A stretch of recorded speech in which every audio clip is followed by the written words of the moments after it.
Pembahasan yang pertama yaitu definisi verba.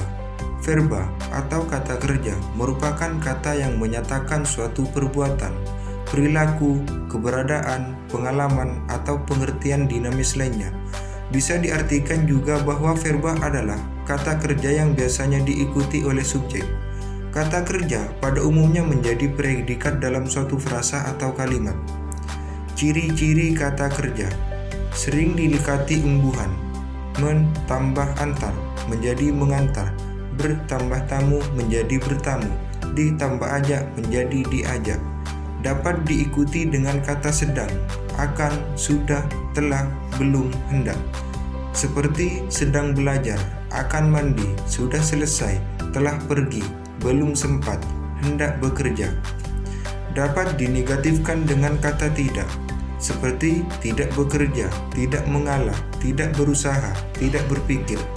Dapat diperluas dengan kata dengan atau tambah kata sifat, seperti menulis dengan hati-hati, berbicara dengan lancar, membaca dengan seksama, berpikir dengan teliti. Pada umumnya menduduki fungsi predikat. Ajeng sidang belajar, subjek predikat. Adik menangis, subjek predikat. Jenis kata kerja berdasarkan objek. Kata kerja transitif merupakan kata kerja yang membutuhkan pelengkap atau objek. Kalimat dengan kata kerja transitif tidak akan menjadi kalimat efektif tanpa kehadiran objek. Kalimat yang mengandung kata kerja transitif bisa dirubah menjadi kalimat pasif. Contoh dari kata ini adalah menendang, menjaga, memakan, dan lain sebagainya. Contoh kalimat: ibu memasak nasi, aktif. Bisa diubah menjadi kalimat pasif menjadi nasi dimasak ibu. Kata kerja intransitif adalah kata kerja yang tidak membutuhkan pelengkap. Artinya, kalimat dengan kata kerja intransitif sudah efektif tanpa pelengkap seperti objek atau kata keterangan. Kalimat masih memiliki makna walau tanpa objek pelengkap. Karena tidak memiliki objek, kalimat yang mengandung kata kerja intransitif tidak bisa dirubah ke dalam bentuk pasif. Contoh dari kata ini adalah tidur, pergi, makan, meluk, dan lain sebagainya. Contoh kalimat: adik menangis, Tone melamun kemarin.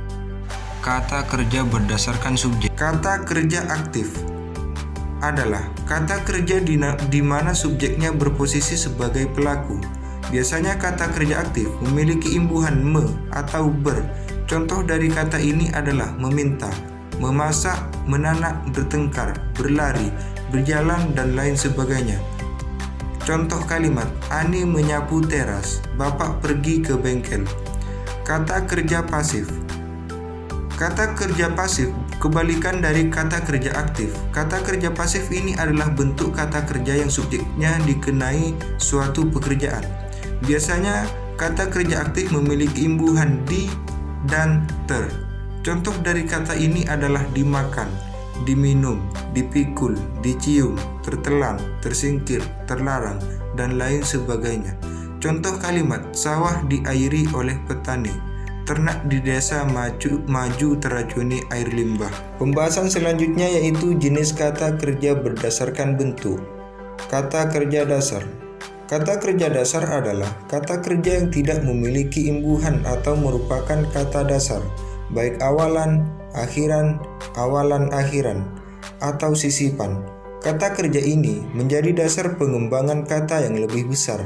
Contoh dari kata ini adalah lari, acak, pukul, makan, jemur, dan lain-lain.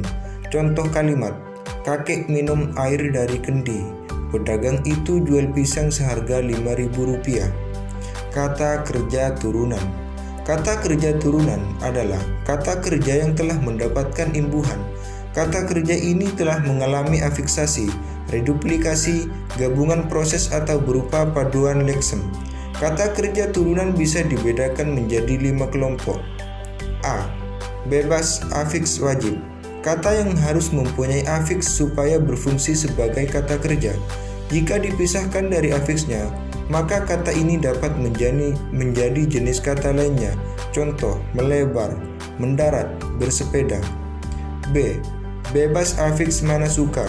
Kata kerja dasar yang mengalami penambahan afiks, tetapi tetap fungsinya sebagai kata kerja apabila afiks tersebut tidak dipakai.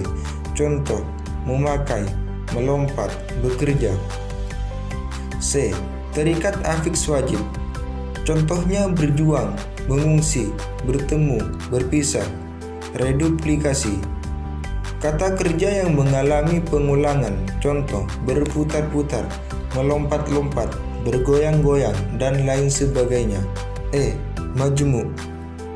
Kata kerja yang terbentuk dari dua kata yang lain selanjutnya sesudah digabungkan memberikan arti baru. Contoh, tatap muka, temu wicara, naik haji. Pembahasan selanjutnya yaitu pengelompokan kata kerja menurut perilaku semantis. Pengelompokan kata kerja menurut perilaku semantisa adalah menurut makna inheren yang terdapat di dalamnya. Ini dapat meliputi 1. Perbuatan, menjawab pertanyaan apa yang dilakukan oleh subjek. 2. Proses, menjawab pertanyaan apa yang terjadi pada subjek. 3. Keadaan, menyatakan bahwa acuan verba berada dalam situasi tertentu. 4. Pengalaman peristiwa yang terjadi pada subjek begitu saja tanpa kesengajaan dan kehendaknya.